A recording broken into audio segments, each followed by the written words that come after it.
Philippines. This is MBC Media Group's Radyo Natin Nationwide, a member of the KBP. Radyo Natin Nationwide.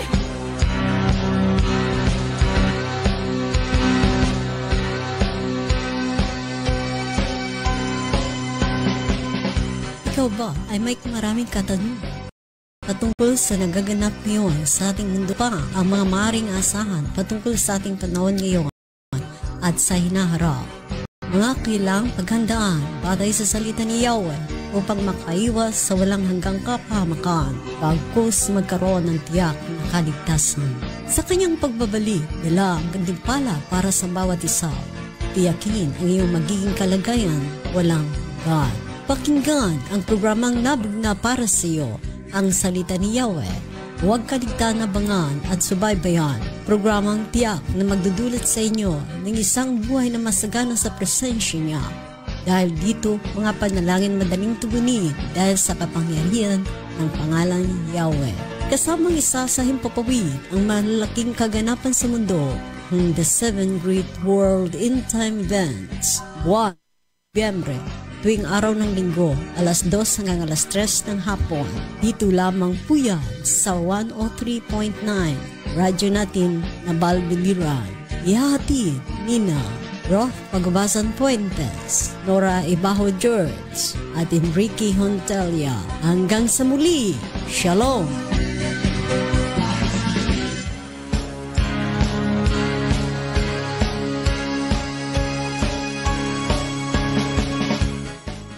Mula sa impilan ng tagapaghatid ng mabuting balita, ang Yeshua the Messiah o Fellowship YMF, ihahatid sa inyo ang salita ni Yahweh. Narito ang mga pangyayaring naganap sa pang-4 at pang-5 hanay ng henerasyon na kung susuyurin ang kasaysayan ay malalaman natin ang mga pagbabago-bago sa takbo ng paniniwalang pangreliyon, sanhi ng pananakop ng mga bansa laban sa Israel, kung saan dito nagmula ang paniniwala na sa makapangyarihan at Mesiyas sa bansang Israel. Ngayong hapon, ating tatalakayin ang mga bagay na may kaugnayan sa Biblia ang ating hawak sa ngayon. Simulan natin kung saan ito hinango, subalit may abuti nating simulan ang kasaysayan na pinagmulan ng ating mga paniniwala dahil dito nakasalalay ang ating pananampalataya. Sa pang-4 at pang-5 na siyang hanay ng henerasyon ng ating Mesiyas mula kay David, may 14 na henerasyon. Henerasyon mula kay David. Pangalawa, Solomon. Pangatlo ay Rehoboam. Pang-4 ay si Abijah. Pang-5 ay si Asaph. Pang-6 ay si Jehoshaphat. At pang-7 ay si Joram, pang-8 ay si Uzziah, at pang-9 ay Jotham, at ang pang-10 si Ahaz, at ang pang-11 Hezekiah, ang pang-12 ay si Manasseh, at ang pang-13 ay si Amon, at ang pang-14 ay si Hosea pa rin. Josiah, ibang Josiah ito. Hari ng Judah, noong taon 640 hanggang 600 siya. Kung ating babalikat, pagkatapos maghari si Haring Solomon, pumalit ang kanyang tauhan na si Jeroboam, naghari sa Israel taon ng 670 at 700 bago pa dumating ang mahal na Messiah. Pero after 8 years, nag-alsa sa kanya si Rehoboam, anak ni Solomon, at kaya siya ay naging hari sa southern part ng Israel. Ang North Israel ay pinamunuan ni Jehoram at ang South ang Judah na pinamunuan ni Rehoboam. At si Hosea, huling hari ng Judah, ng taong 640 hanggang 609. Opo, subalit dahil sa ginawang paglusob ng bansang Assyria sa Israel na noon ay namamayagpag, ang Assyria ay nasa gitna ng mga bansa tulad ng Turkey. Matatagpuan ang Assyria nasa gitna siya ng bansa ng Turkey, ng Saudi, ng Iraq, ng Iran, at ng Syria. Gitna nitong mga bansa ang Assyria na ang lokasyon niya ay matatagpuan na siyang sumakop sa bansang Israel. Nasakop nila ito nung panahon ng hari ng Israel na si Hezekiah, ang panglabing 44, panglabing 44 sa henerasyon ng Mesiyas. Kung ang ating Mesiyas, siya ang itinaguriang hari na walang hanggan, walang katulad noon. Maging sa kanyang paghari, at maging dahil sa kanyang matapat na pagsunod sa mga utos ni Yahweh, he even led, si King Hosea, he even led the nation Israel na mag-fasting ang buong bansa. Kaya, hindi niya inalintana ang mga kahirapan ng mga panahon na yon dahil sa maasa siya sa tulong ni Yahweh. Kung kung ating babasahin, ang kanyang pagsunod ay walang katulad ng mga haring nauna maging sa mga huli sa bayan ng Israel na mababasa sa Biblia, aklat ng unang hari, Kapitulo 18, versikulo 5 hanggang 6. Taon 70 at 32 hanggang sa 722 bago pa dumating ang mahal na Mesiyas. Na-deport ang Israel papuntang Assyria dahil sa pananakop nito sa kanila at 10 taon sila'y napailalim dito.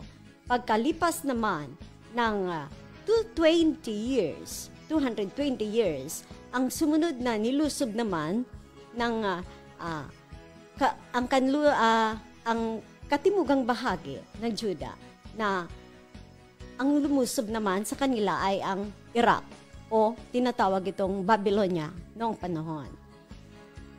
Sa pamumuno ni Haring Nabucodonosor, taon 572 bago dumating ang mahal na Mesiyas, na-deport na naman ang bahagi ng katimugan ng Israel. Na-deport sila sa Babylonia. Sa bansang ito, nasubok ang kanilang pananampalataya kay Yahweh.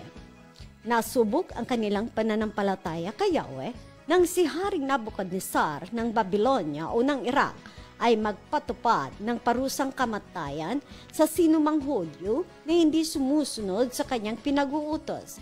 Sa usaping pananampalataya pa rin, ang mariintong sinusubaybayan sa bansang Israel.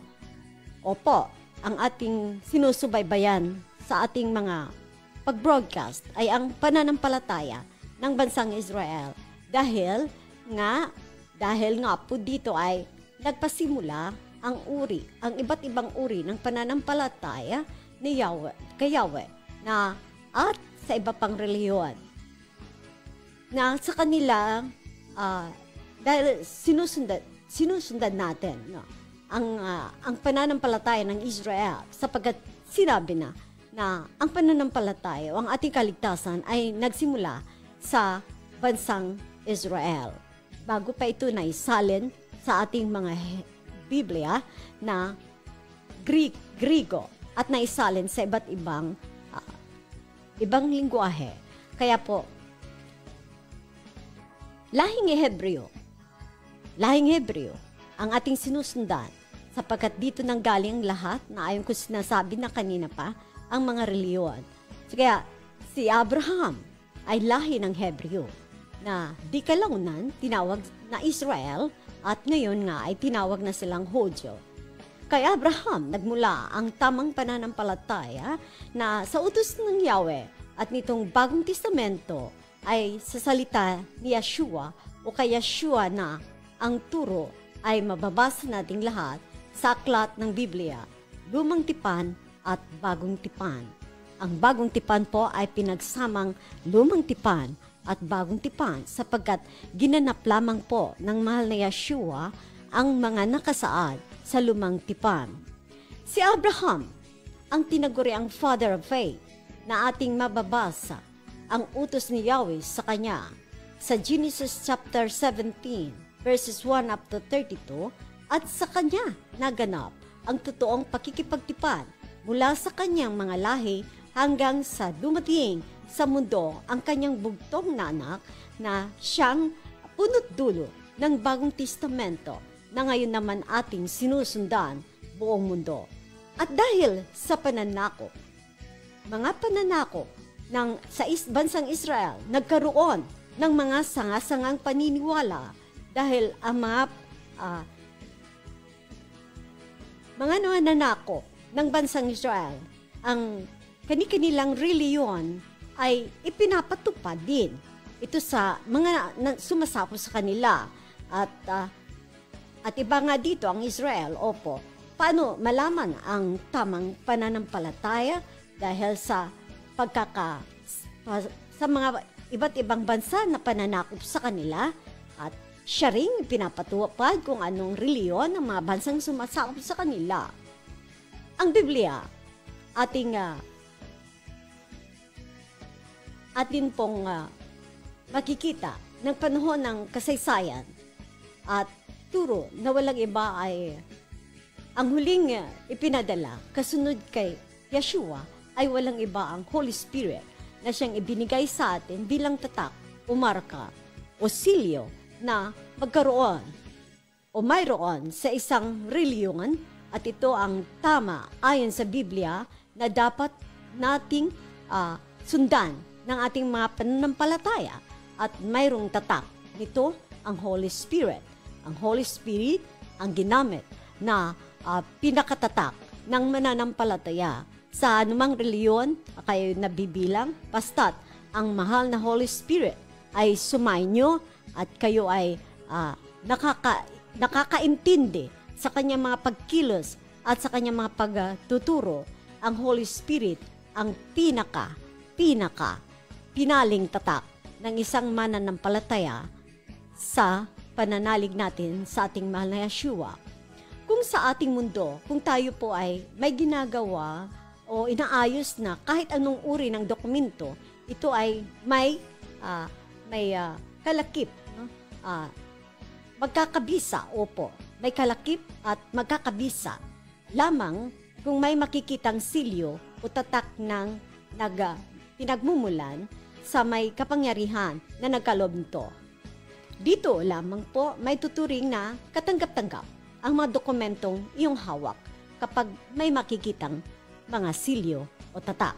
Ganito rin sa usaping kaligtasan, dapat alam natin ang kasaysayan ng ating pinaniniwalaan, lalo na't ito ang ating ganap na katiyakan pagdating sa kaligtasan, sapagkat kung wala ito, mawawalan ng bisa ang anumang ating pinaghirapan, lalo na't ang kaligtasan ang punot dulo ng ating buhay na tatahakin para sa walang hanggan. Usapin at gaano kahalaga ito? Mahalagang-mahalaga dahil nga po nasabi ko na ito ay ang huling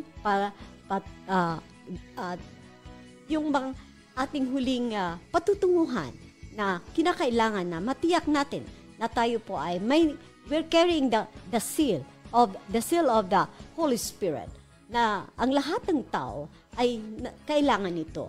Anumang uri ng buhay na tatahakin ang lahat ng tao, kaya huwag babaliwalain ang usaping kaligtasan.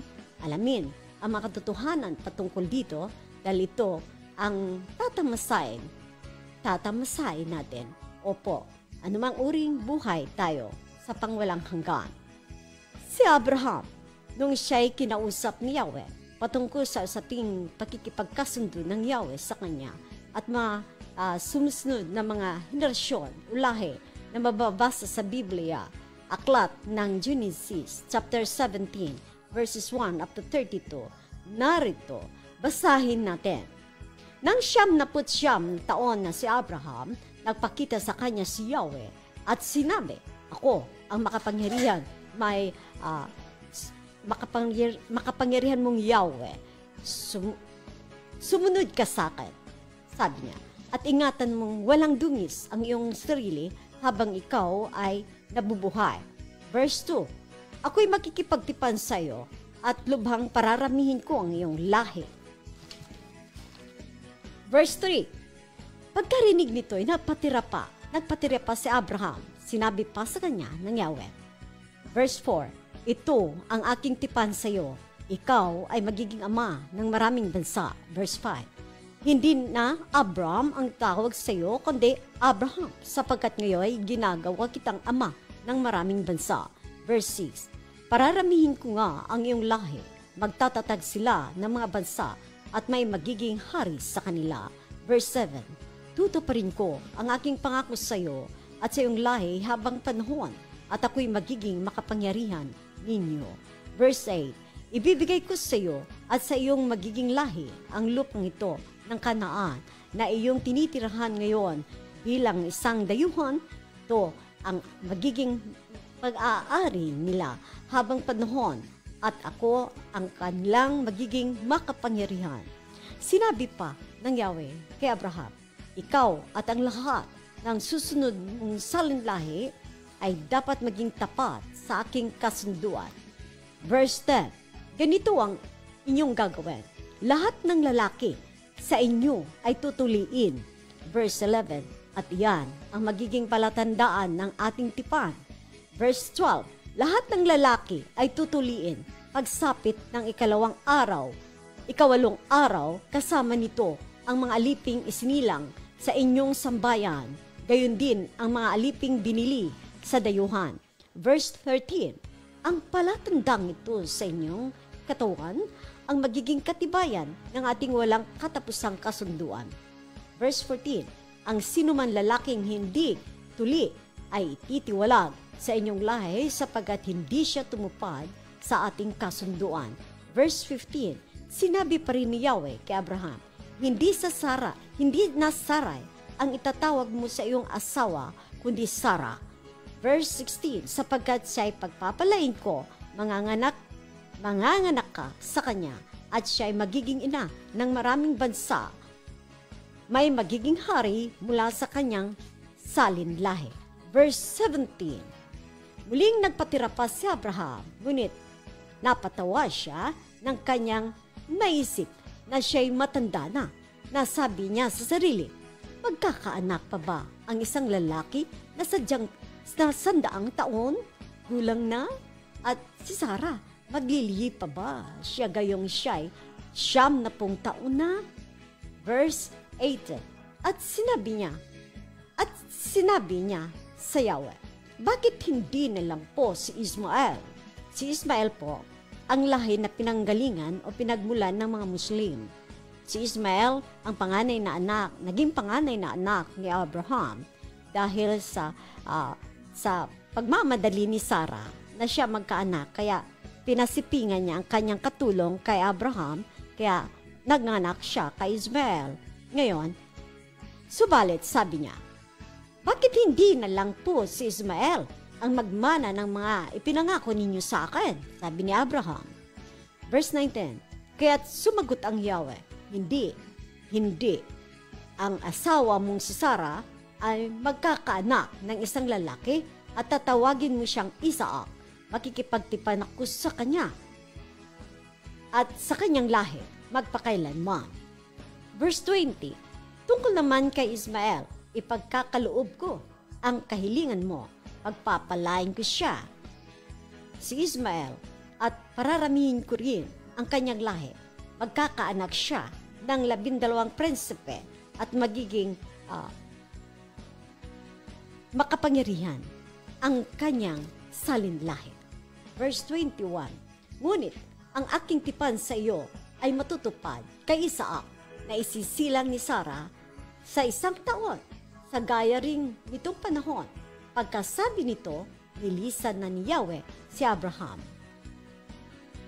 Uulitin ko po, si Abraham ay nabibilang sa pangatlong hanay ng henerasyon at siya ay pang 20 ka-generation na kung saan ang ating mahal na Yeshua ay nasa 62 na generation. Opo? At siyang huling hanay ng henerasyon.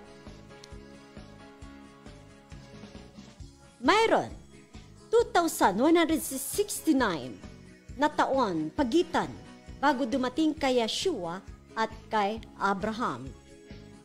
Balikan natin, ang Israel ay nakubkob ng Babylonia, Iraq, pagkatapos niyang masakop ng Assyria. Sinundan ito ng Babylonia sa taon 592 BC. Bago pa dumating ang mahal na Yeshua, 592 BC, dito na subukan ang tibay ng kanilang pagsunod kay Yahweh. Na kahit kamatayan ay hindi alintana, basta mas mahalaga ang sumunod kay Yahweh. Ito ang naganap sa magkakaibigang tatlo. Noong ma-deport ang mga Hudyo at nakarating sila ng Babylonia, iniutos ng hari ng Babylonia, ni Haring Nabucodonosor, na lahat ng kanyang mga nasasakupan buong kaharian ay sumamba sa ipinagawa niyang rebolto na may sukat na 27 meters ang taas at may 3 meters ang lapad.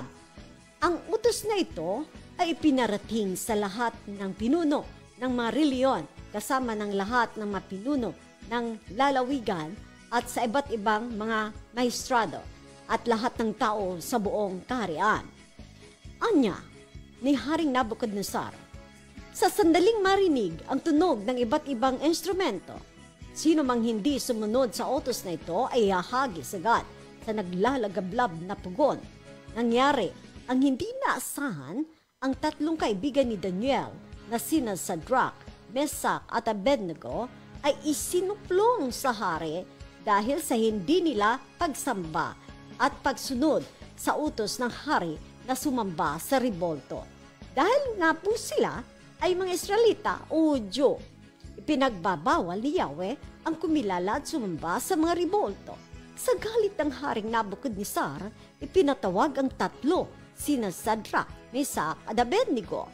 Tinanong kung totoo ang sumbong sa kanya na hindi sumamba sila sa kanyang ipinag-uutos na sumamba sa kanyang ipinagawang rebolto.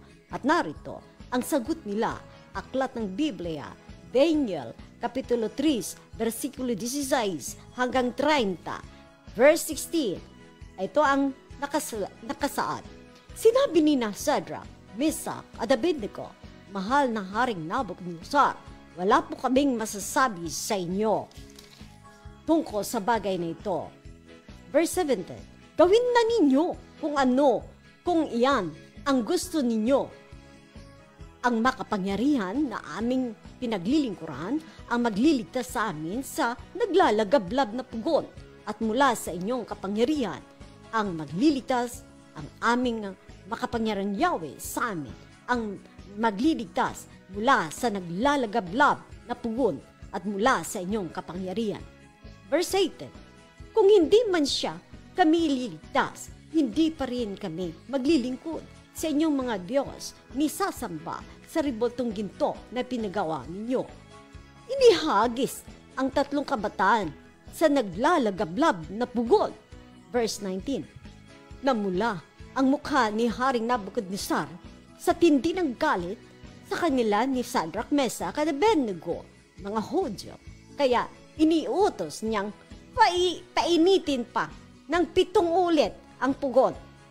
Verse 20, inutusan din niya ang ilan sa mga pinakamataas niyang kawal na gapusin sina Sadrach, Mesach at Abednego at ihagis sa naglalagablab na pugon dahil sa hindi nila pagsunod sa kanyang utos na sumamba sa rebolto.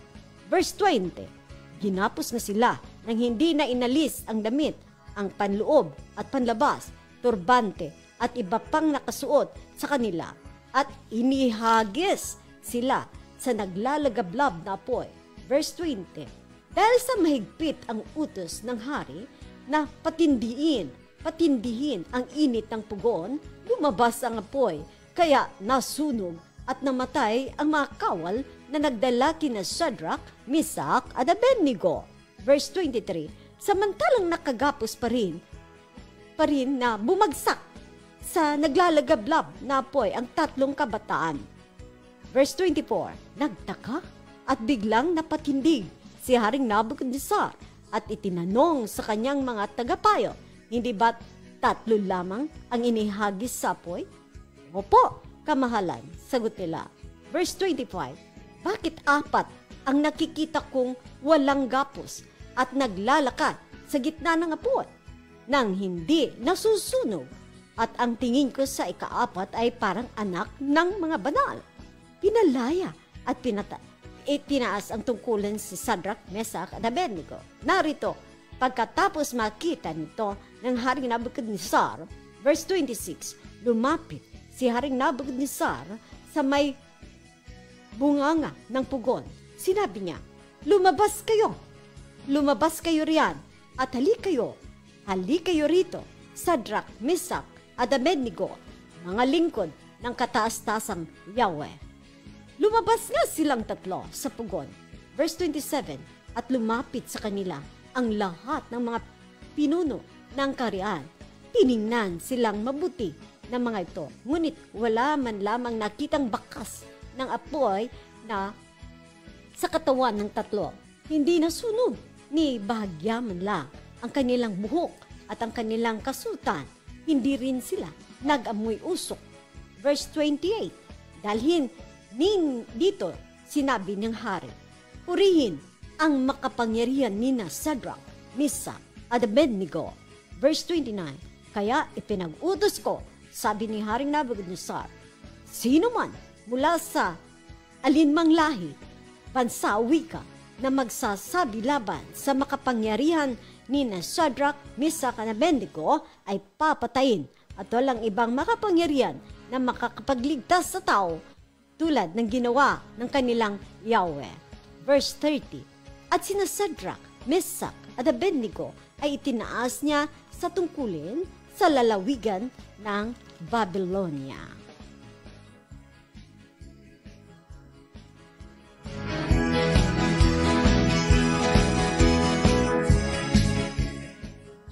Kapag sinabi pong makapangyarihan, marami ang tinuturing ng mundo na makapangyarihan. Example, sa China, ang kanilang makapangyarihan dyan ay si Buddha. Lalo na't marami kahit sa India, si Ram, Krishna, at marami pang iba na halos buong mundo.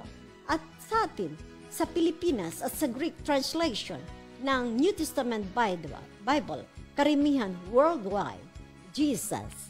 Ito ang hindi tinatanggap ng maraming Hudyo dahil ayon pa sa kanila, the Greek culture has nothing to do with the Hebrew culture.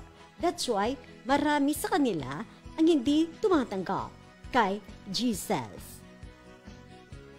Greek kasi noon ang Rome, na bagamat Latin sila, ngunit ang Greek translation ng Biblia ang kanilang sinusunod, hindi Hebrew. Kaya't bagamat sinalin mula sa original Hebrew ang Biblia, then to Greek, kaya't hindi mababasa ang pangalang Yeshua sa mga Biblia natin sa Greek version dahil mababasa lamang ito sa Hebrew Bible. Pangalawa, marami din sa kanila hanggang ngayon sa Israel. Sa Old Testament sila na nakafocus dahil si Yahweh nagpakilala sa Old Testament na siya lamang ang makapangyarihan ng Israel. At totoo naman, kung kaya't ang magpakilala ang mahal na Yeshua sa Israel noon ay sa kasalukuyan nasa sakop sila ng Roma, year 63 BCE, bago dumating ang mahal na Yeshua, ang Mesiyas sa Bethlehem, kung saan siya isinilang. Dahil ang Roman Empire na namayagpag na sa 68 pa lang o 63 bago dumating ang mahal na Yeshua hanggang 476 AD pagkatapos niyang umakyat sa langit. 476 AD pagkatapos umakyat ni Yeshua sa langit pagkatapos Umakyat, opo. Therefore, sa loob ng 544 years, nasa ilalim ng pananakop ang Jerusalem ng Roma. Kung kaya't napapansin nyo na ang halos lahat na historical events ng Israel, ng mahal na Yeshua, lahat ay mayroon nakatayo doon ng mga structures ng Roman Catholic pag-aari na nandyan na po sa ngayon sa Israel. Halimbawa, ang Mount Sinai, hindi mawari kasi ang Saudi Arabia din ay may pinakikilalang Mount Sinai. Ano po? Tapos, maging ang tatlo ang reliyon doon, ang religion ng Christian, Judaism, at saka Islam. At ang crucifixion site na tinatawag na itong Golgotha o Place of the Skull, mayroon din ang Roman Catholic position doon ng mga building dahil sila ay naipaisalim ng more than 500 years ang Israel sa bansa o sa imperyo ng Roma. Nasakop nila ito. Ang Pilipinas, ganun din. For 430 years to 420 years, po tayo nasakop ng Spain. At ang Spain ay under ng Roman Empire for over 700 years. Kaya sila nasakop at mula nung pumasok sila sa atin at dala na nila ang kung anong paniniwala ng Roma dahil sila man din ay nasakop nito for 700 years. Nasakop tayo ng Spanish rule, 1600 up to 1900 centuries, 400 or 400 more than years, according to the world history at ang Library of Congress featuring the four corners of the world. Kaya't nung isinilang ang mahal na Yeshua, they are under Rome rule. Ano po? Si Herod the Great, ang noon, ng panahon na binubuntis pa ang ating Messiah, binubuntis pa ni Maria ang ating Messiah sa panahon ni Herod the Great. At nagkataon nung siya ay sinilang na, may tatlong haring pumunta kay Herodes. At tinatanong na siya, si Haring Herodes, kung saan isinilang ang hari ng mga Hudyo.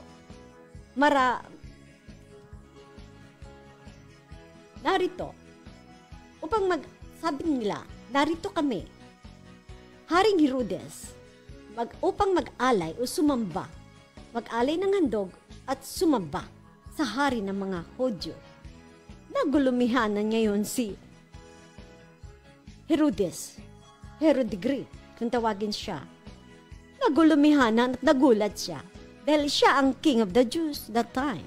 30 years bago dumating ang mahal na Yeshua, ay idiniklara na siya ng Senate ng Roman Republic na siya ang king of the Jews. Ngayon, narito yung mga tatlong wise men sa harapan niya, tinatanong siya, nasaan ang naisilang, kasisilang pa lang na hari ng mga Hudyo. Kaya nagulat siya nang sabihin at tanungin siya ng mga pantas. Para hindi siya malata, sinabi na lang niya, hindi ko alam. Subalit, kapag nakita niyo sila, nakita niyo ang bata, puntahan niyo ako. Upang ako ay sumamba man din, sabi ni Herod the Great. Lingid sa kalaman ng lahat, ang plano ni Herodes ay papatayin niya si Yeshua. Dahil sa isip niya, may papalit na pala sa kanya bilang hari ng mga Hudyo. Dahil tinatanong siya ng mga pantas na ang hari ng mga Hudyo ngayon ay sinisilang na nasaan siya ngayon. Kaya kami ay magsahandog at kami sasamba sa kanya. Kaya ipinag-utos ng anghel na dalhin ang bata sa Egypt para i-escape ang ating mahal na Yeshua dahil binabantaan, na patayin ni Herodes. Nangyari ito noong year 3 to 4 AD. Panahon natin to. Year 2023 tayo. Ito nangyari year 3. Panahon natin ngayon. Sikandera. At saka na lamang sila pinabalik sa Nazareth. Galilee dahil sinabihan na sila ng anghel. Nung patay na si Herodes, sinabihan sila ng anghel, bumalik na kayo dahil ang taong gustong pumatay sa bata ay patay na. Ito ay mababasa sa aklat ng Biblia, Matthew chapter 2, whole chapter. Maaring nakakapos po tayo ng oras, no po? Kaya, kung maaari, kayo na lang po ang magbabasa sa Matthew chapter 2. At makikita ninyo ang pangyayari ng pagka-escape ng ating mahal na Yeshua sa bansang Egypt. At pagkatapos ng mamatay si Herodes, saka pa lamang sila sinabihan ng anghel na bumalik kayo. At saan sila bumalik? Doon sila sa Nazareth, Galilee. At pansamantala, sa susunod muli, ang unang bahagi ng ating broadcast ay ating pong pansamlang dito po tayo magtatapos at hanggang sa susunod, atin pong tatalakayin muli ang mga pangyayari ng ating Mesiyas. Hallelujah.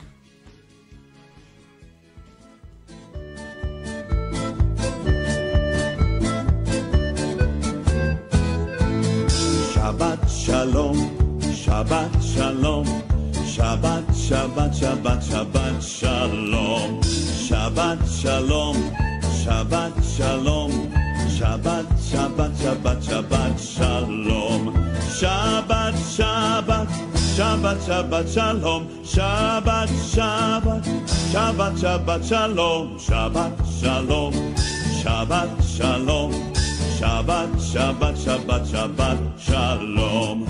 Am Yisrael, Am Yisrael, Am Yisrael Chai. Am Yisrael, Am Yisrael, Am Yisrael Chai. Am Yisrael, Am Yisrael, Am Yisrael Chai. Am Yisrael, Am Yisrael, Am Yisrael Chai. O Davinu Chai, O Davinu Chai, O Davinu, O Davinu, O Davinu Chai, O Davinu Chai, O Davinu Chai, O Davinu, O Davinu, O Davinu Chai. Havenu Shalom Alechem, Havenu Shalom Alechem, Havenu Shalom Alechem. Ang J&J Paintball Park ay bukas na para sa lahat na naghahanap ng pasyalan at the same time gustong libangan. Narito ang ilan pa sa mga services nila. Family reunion, barkadahan party, may swimming pool, pwedeng maligo ang mga may gustong mag-outing, baril-barilan, hindi bala kundi paintball. Pwedeng matulog at may rooms para sa inyo. Sa mga nag-aaral ng kursong criminology, ito ay bagay sa inyong pag-iinsayo upang labis pang mapunlad sa pamagitan ng pagsasanay ng pagtatarget ng subject. Business hours po nila ay nagsisimula ng 10 a.m. hanggang 5 p.m. May Facebook, ang J&J Paintball Park. I-search nyo lamang po ito at ito ay pag-aari ng RLJ. Por la paz de Jerusalén, pedí por la paz de Jerusalén, Jerusalén por siempre viva en paz.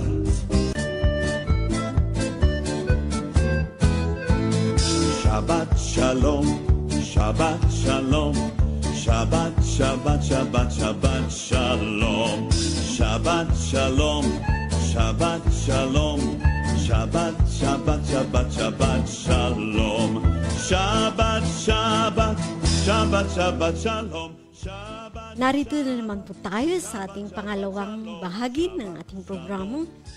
Ang pag-usapan natin, ang ating panahon ngayon, no? At sa mga darating. Hindi lingid po sa ating lahat, mga Pilipino, kung kayo po ay updated sa ating hubong sandatahan, military po ng ating bansa. Kamakailan po lamang ibinida ng ating mahal na Pangulong Ferdinand Marcos ang yung mga modernong kakayanan na nakahanda po sa ang ating mga military. Po? Dahil sa naiirita na rin ang ating Pangulo sa mga nakikita niyang pambubuli sa ating mga kasundaluhan sa ating kapaligiran. No po? Dahil bakit ibinida niya yung ating kakayanan ng ating military dahil nagkaroon po ng 88 founding anniversary na kamakailan lamang po ginanap. Kung ating titingnan, kukunti pa lamang po ito kung ating pong ihahambing sa China, sa Russia, at sa iba pang malalaking mga dambuhala at mga higanting bansa. Po? Alam niyo po, lagi natin tatandaan, meron tayong makapangyarihan na si Yahweh. Kung yun nga pong si Shadrach, Meshach at Abednego, nandun na sa gitna ng apoy, hindi po ba, sabi, siya pa rin noon, ngayon, at sa mga darating na panahon. Hindi siya nagbabago. So, ang ating pag-asa dito, hindi sa ganito lang ang ating kakayanan. Oo. Member po tayo ng UN. Ang UN kasi, pag member tayo, kahit anong bansa, member ka ng UN, hindi ka basta-bastang lulusubin ng kahit sino may gustong lumusob sa iyo. Dahil, member ng UN tayo, kaya magsasama-sama ang mga bansang 193 nations ang United Nations. Ano po? Alam din natin kahit sa mga balita na ating makikita, no? Ang ating mundo ay nasa kanya-kanyang pananakop ang Israel. Kaya lang, pumalag. Kaya, lumaban dahil mayroong kakayanan. Ano po? Alam niyo po, hindi po tayo pababayaan ng mahal na Yahweh. Dahil, kahit pa nga mayroon tayong mga sinasabing mga bansa na tutulong sa atin, higit po sa lahat, magtiwala po tayo kay Yahweh sa ating mahal na Yeshua. Dahil, mayroon nga po dyan, kahit anong kadami, no po, kung walang pagsusubaybay at pag-iingat ng ating mahal na Yeshua, ay wala rin. No po.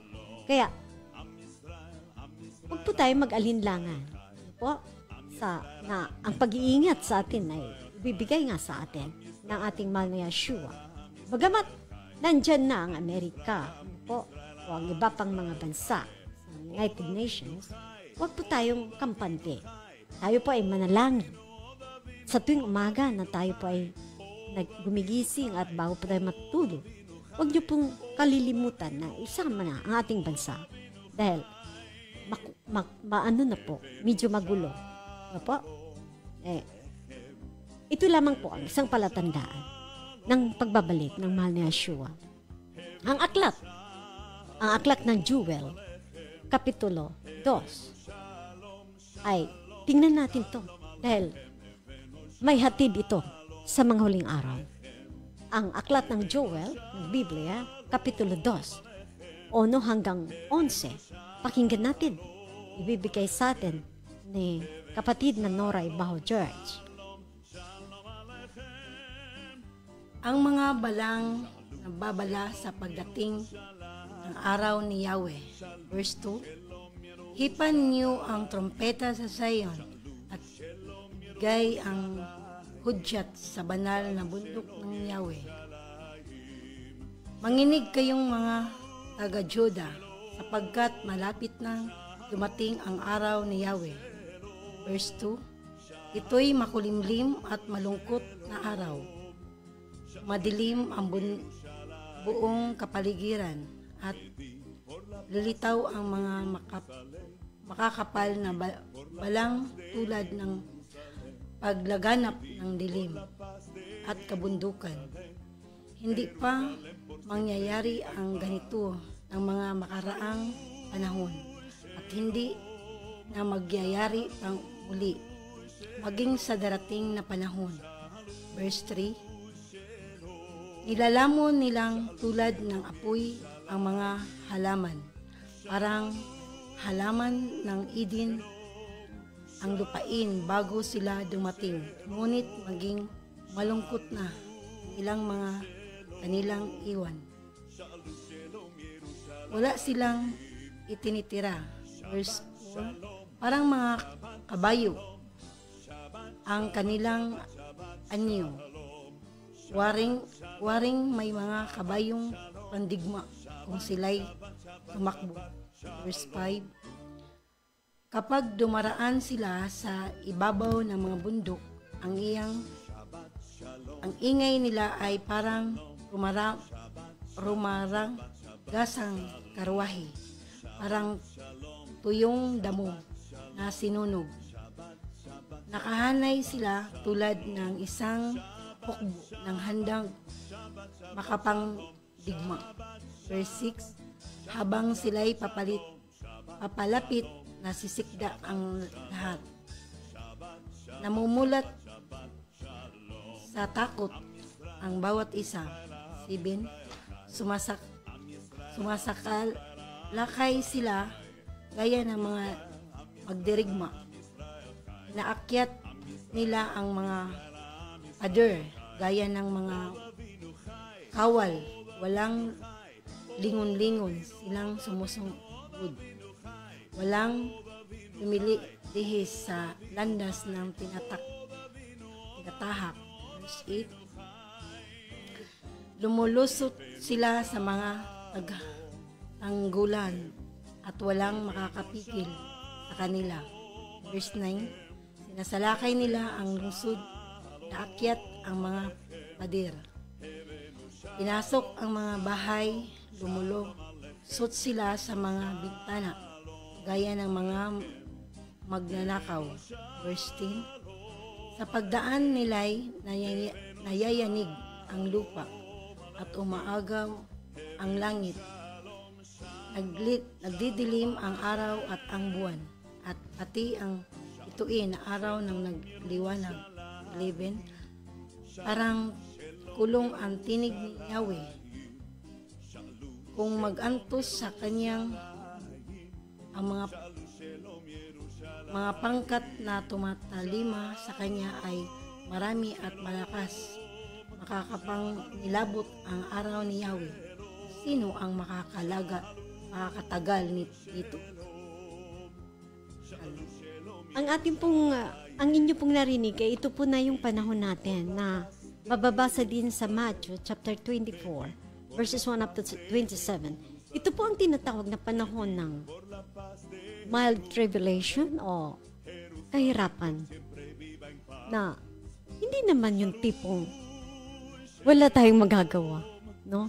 Ito yung panahon na kung saan panahon tayo ay matuto sa ating mga sarili na tumawag sa may kapal, tumawag sa ating makapangyarihan na si Yeshua at Yahweh. Panahon nga ito na sinasabi ng Biblia na kahirapan.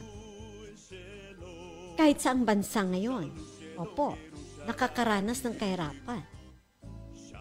Kung hindi sa panlupa, no po ay sa mga natural calamities. No po, ang natural calamities nung bago lang sa Mindanao, 5.3 to 7.6, 4.6 to 4.8 magnitude ng lindol. Hindi lamang po yan. Kahit sa iba't ibang bansa, yung pag nakita nyo po, yung mga bansa na hindi naman po binabaha ngayon, binabaha na po. No po. Ito ay tinatawag na nagiging worldwide po ang climate change no po sa ating bansa. Yung pong mga lugar na kung saan ilang taon na ang yelo ay dahil sa pag-init ng ating planeta ng araw na sinabi ko nga po na ang ozone layer na sanhi ng pagkakabutas-butas no po na ang walang pakundangang mga planta, mga usok, mga mainit na usok na ating binubuga doon sa taas. Kaya yun nagiging sanhi. So, natutunaw po ang mga lugar na kung saan nababalot ng yelo Kaya po, dito sa mababang bahagi po ng mababang bahagi na kalupaan ay napupunta po yung tubig na tununaw ng yelo. Yun po ay may katotohanan sapagkat kahit po tayo ay tumingin sa mga balita no po, ay makikita natin po sa kung tutusin, hindi ko po alam kung sino po sa inyo ngayon na nakikinig po sa broadcast na ito ang nakapasa no po.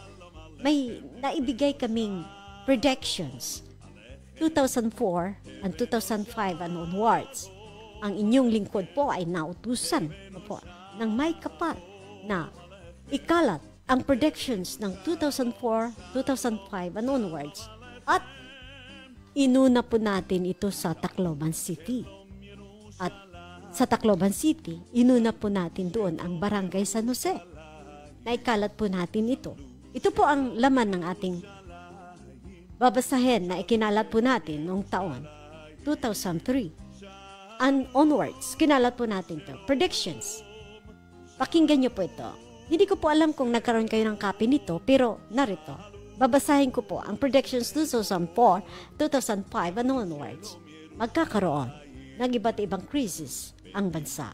Magkakaroon ng malalakas na paglindol sa iba't ibang dako, pagbaha sa iba't ibang lugar, magkakaroon ng matinding tagutom, matinding taginit, malalakas na pagkulog at pagkidlat, malalakas na hangin sa kaunting pagulan, mga tanda sa langit tulad ng pagsabog ng malaking bagay sa impapawid, pagtaas ng dagat o tsunami, hihina ang produkto ng niyog, maging ang ibang uri ng negosyo. Darami ang mga magnanakaw, may mga ikakasal na hindi matutuloy dahil magiging biktima ng trading ito na darating at tataas ang presyo ng mga pangunahing bilihin. Ang mga biglaang pangyayari nakikitil ng buhay ng marami, maging sa mga sasakyang pandagat, panghimpapawid at panlupa. Ang mga bata sa daan ay magkakasakit. Ikamakailan lang po nakita natin ang China. Ang mga kabataan ang nauuna doon sa walking pneumonia. Bakit? Iba-iba naman po talaga. Iba-ibang klase po ang pneumonia. Yung pong tinatawag pong walking pneumonia po, sinasabi nila. Kaya po yan tinawag na walking pneumonia. Kasi po, yung bang pag lumalabas tayo, doon tayo, naglalakad tayo, hindi po natin alam, nagkakaroon na po pala tayo. Nakakasagap na po pala tayo ng pneumonia. No po, nagsisimula lang sa maliit, pero may tendency po ito na nagiging severe. Kaya po, pagka mayroon po kayong nararamdaman na sipon kayo o kaya ubo, libre naman po na binibigay sa ating local government, ng ating mahal na congressman at sa governor, mayor dyan sa hospital. Libre po dyan yung ating doktor, pati pa yung gamot, nabibigyan din po tayo dyan po. At huwag po tayong matatamad kung sakali po na nakakaramdam po tayo ng mga ganitong mga na sipon na parang ilang araw na lalagnatin na po tayo. No po, huwag na pong antayin yan. No po, inom ng maraming tubig kasi yun po ay isa sa mga magandang ano po kayong kalabo, no po. Yung kalabo, maganda din po yan. Bago po almusal, kayo po ay iinom ng isang kutsara, tapos haluan nyo po ng asukal na kunti, tapos bago po katulong po yan. Kung yan po ay ayaw nyo magpa-doktor, edi may mga herbal po dyan sa ating mga halaman. Yun po. Kaya po, ang iba na po, ang ating ayon pa nga, sabi pa nga ni Rabe, no po, ni Rabi Felix, na wala na tayo sa norms, no po, wala na tayo sa normal na nakasanayan. Ngayon, na-adapt na po ngayon sa panahon natin, mga biglaang mga yung pong araw, mapapansin, katanghali po, dapat alas 2 po, dapat nasa tapat yun, di ba? Nandito na. Di pa pag 12 noon, nalalaman natin na 12 noon kasi tumatapat po yung shadow po ng trees na doon mismo sa puno niya. Ngayon, nandito na siya sa gilid. Yun po, isa sa mga pagbabago na atin nakikita. No po. Ang BRICS na aking minsan, medyo naiba sa political side naman po. Mga bansa na ngayon ay bumubuo na ng kani-kanilang mga alliance. Yung BRICS po, alam niyo ba, yung Brazil, tapos yung Russia, yung India, yung China, tapos yung what we call this? South Africa. Ay nako, ngayon, January, mag-i-invite na sila na naman ng 6 po, ng mga bansa na gusto nilang makasama. Nag-unite sila. Ang kalaban ng US, ito magbubuo na naman ang BRICS. Magiging 11 na sila. From 5, magiging 11 ang Argentina. Kanilang in-invite ang Arab Republic of Egypt, ang Federal Democratic Republic of Ethiopia, ang Islamic Republic of Iran, the Kingdom of Saudi Arabia, ang United Arab Emirates ay napipinto na nilang i-invite at isasali na sa BRICS. Kaya po, manalangin po tayo, no? Pero alam niyo po, hindi naman to ganito, no? Magiging permanente na ganito. Mayroong panahon. Kaya nga po, ito ang panahon. Kahit ganito ang panahon natin. Panahon din ito ng pananalangin, sa pananalangin, no po? Pananalangin, at saka hindi lamang pananalangin po, pati na po yung pag-fasting. Ito po yung panahon. Kasi may rescue po. May rescue. May darating na pagre-rescue. No po? May darating na pagre-rescue habang itong mga bansa na ito busy sa kanilang pagbubuo ng kanilang mga alliance. Mayroon pong pag-rescue at pananagana na kung tawagin. Pero sa pananagana na yun, huwag po tayong makakalimot sa ating Yeshua dahil mamaya-maya nandiyan ang rapture. Kaya, wag po tayo, kahit pa manigana ang mundo, wag po tayong makalimot sa Kanya. Tayo ay laging mananalangin itong panahon. Nakahirapan, laling panahon ng pananalangin. Ano po? At ito, dito na naman po muli tayo nagtatapos. Hindi po naubos natin ang Book of Joel na yung pangalawa doon ay pananagana at ang pangatlo ay ang pagbabalik, bubuhos ng Espiritu Santo. Ano po natin yan next time. Salamat po muli sa inyong pakikinig. Hebenu shalom alechem.